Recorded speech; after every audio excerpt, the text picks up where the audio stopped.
अनेक दशकों तक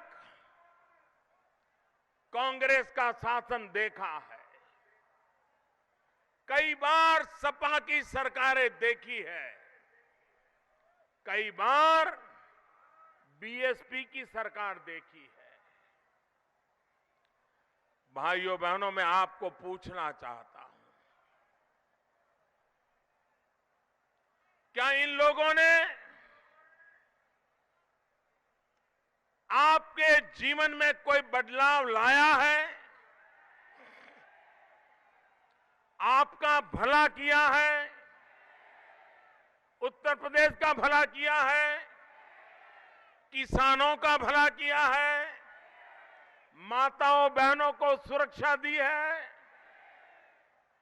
हर परीक्षा में, हर कसौटी में ये जो फेल हुए हैं, क्या ऐसे लोगों को दोबारा परीक्षा देने का भी हक है क्या? 2014 में आपके सुपड़े साफ हो गए तो आप लोगों का भला करने के बजाय जोड़ तोड़ की राजनीति में लग गए, गठबंधन के कारोबार में लग गए और ऊपर से परिवार भी बिखर गया। और इसलिए आप कांग्रेस के शरण में जाके बैठ गए। जो राम मनोहर लोहिया जिंदगी भर कांग्रेस के खिलाफ लड़ते रहे, जो राम मनोहर लोहिया के चेले चपाटे सारे जीवन भर चना ममरा खा करके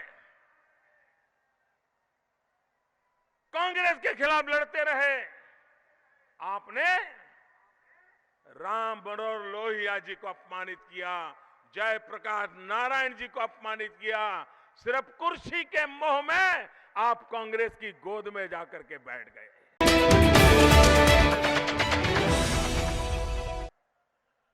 मैं अखिलेश जी को कहता हूं, आप भी लखनऊ आइए। हम दोनों लखनऊ के मेट्रो स्टेशन पे जाएं, टिकट खरीदें और दोनों जाकर के मेट्रो में जरा सफर करके आए। आपने उद्घाटन किया था ना, गाजे बाजे के साथ उद्घाटन किया था ना। भारत सरकार ने पैसे दिए थे, लेकिन भारत सरकार के किसी मंत्री को बुलाया तक नहीं था। अरे लखनऊ के सांसद को भी अपमानित किया था। क्यों? क्योंकि चुनाव में आपको काम दिखाना था, इसलिए आपने फीता काट दिया। लेकिन न रेल का स्टेशन बना है, न कहीं ट्रेन चलती है। कैसे लोगों का भला होगा? आप जरा मुझे बताइए। आपने बड़े मेदांता अस्पताल का उद्घाटन किया, हड़बड़ी में किया, क्योंकि काम बोले। आइए अखिलेश जी, अपन चले जाएं मेदांता अस्पताल में, आपका बीपी चेक करें, मेरा बीपी चेक करें, मैं मान लूंगा कि अस्पताल चालू हुआ है। न कोई डॉक्टर है, न कोई पेशेंट है, न कोई व्यवस्था है, फीता काट दिया। ये आपका काम बोल रहा है क्या? अरे अखिलेश जी, आपका तो काम ये बोल रहा है कि उत्तर प्रदेश की माताएं बहनें गले में चेन डालने से डरती है, कहीं घर के बाहर जाए कोई चेन छीन करके ले न जाए। यह आपका काम नहीं, आपकी पार्टी के दबंग लोगों के कारनामे बोलते हैं।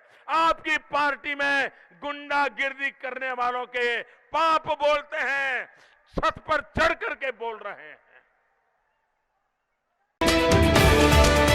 हर दिन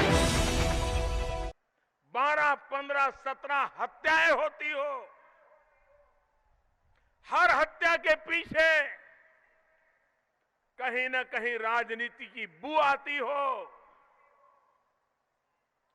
भाइयों बहनों, पूरा उत्तर प्रदेश जानता है, जो जेलों में बंद है वो बाहर अपनी गैंग चलाते हैं और जेल से इशारे करते हैं और लोगों को मार दिए जाते हैं।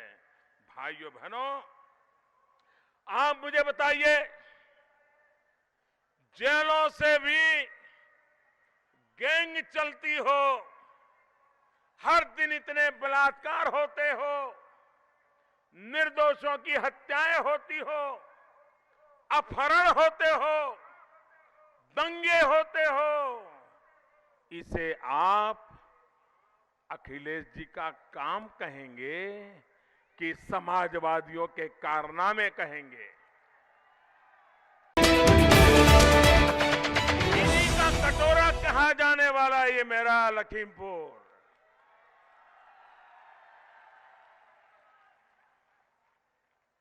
हमारे किसानों का पसीना मीठा हो जाता है, स्वीट हो जाता है, स्वीट हो जाता है।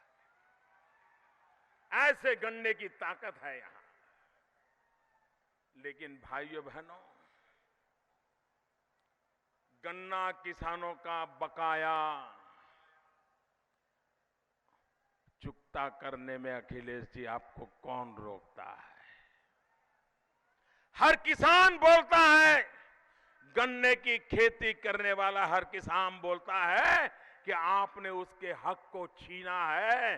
क्या यही आपका काम बोलता है?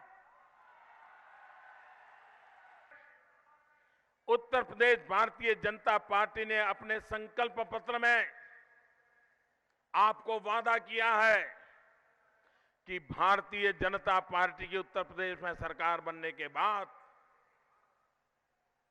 14 दिन में 2 सप्ताह में गन्ना किसानों का बकाया चुकता कर दिया जाएगा। मैं नहीं कह रहा हूं, मुख्यमंत्री जी, आप ही की सरकार के आपके अफसर कहते हैं कि अगर डीएम बनना है तो 70 लाख रुपया जमा कराना पड़ता है। 70 लाख रुपया। ये काम करते हो क्या? ना, ये काम बोलता है क्या? इसी काम के लिए जनता ने आपको बिठाया क्या? एक एक अफसर को तबादले के लिए, पोस्टिंग के लिए 70 लाख, 75 लाख, 1 करोड़ रुपया देना पड़ता है। तो भाइयों बहनों, वो लाएगा कहां से? आप ही से लूटेगा कि नहीं लूटेगा? आप ही से लूटेगा कि नहीं लूटेगा? ये लूट बंद होनी चाहिए कि नहीं होनी चाहिए? ईमानदारी से व्यवस्थाएं होनी चाहिए कि नहीं होनी चाहिए?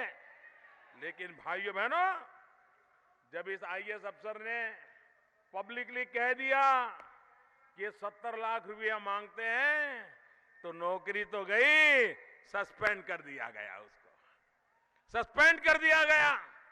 कोई अफसर अवैध खनन वालों को पकड़े तो उससे नौकरी से निकाल दो।